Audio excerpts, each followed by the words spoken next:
think very highly of him, always did, because John is the kind of person that you want in your corner.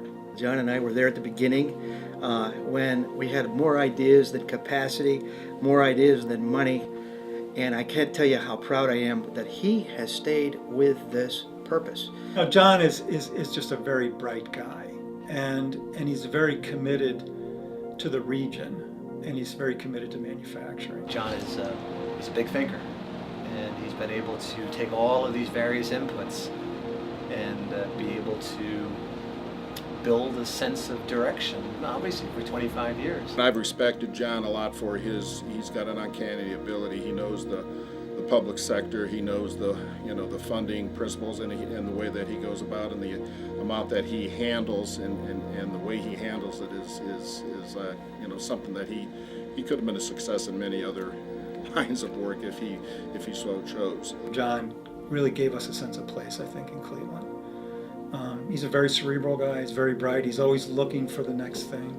I mean, he means everything to Warren, to be quite honest. I think he's really seen here in northeastern Ohio, both by the manufacturing community, but certainly by the government and the private, the foundation type people as really the key to why WireNet's been successful. John's a good friend, and there are times where you get so involved in your business you forget about everything else, and it's nice to always come back home to John because he's a great guy and a very patient guy, and he's also a very strong strategic thinker.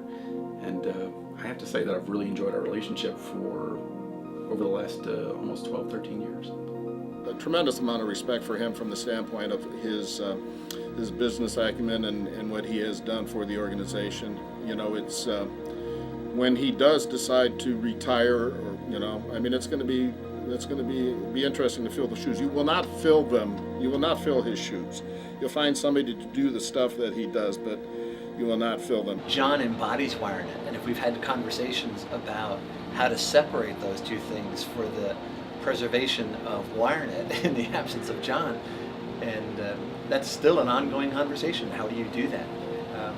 The way John goes about doing it drove me nuts sometimes, and he'd get it done.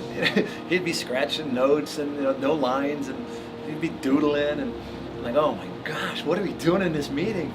And 2 days later, he'd send out a summary of what we did. I was like, oh, that is exactly what we did. He didn't write any of that down. My thoughts were all completely linear and didn't go anywhere, and his were all over, and it turned out to be a plan. When he looked you in the eye and he said, here's your solution, you believe in him, and it would work. What has made John unique is his understanding of the issues and his ability to solve them.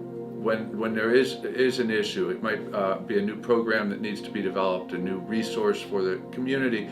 He knows who to go to develop the program, to get it funded, and to bring it to life.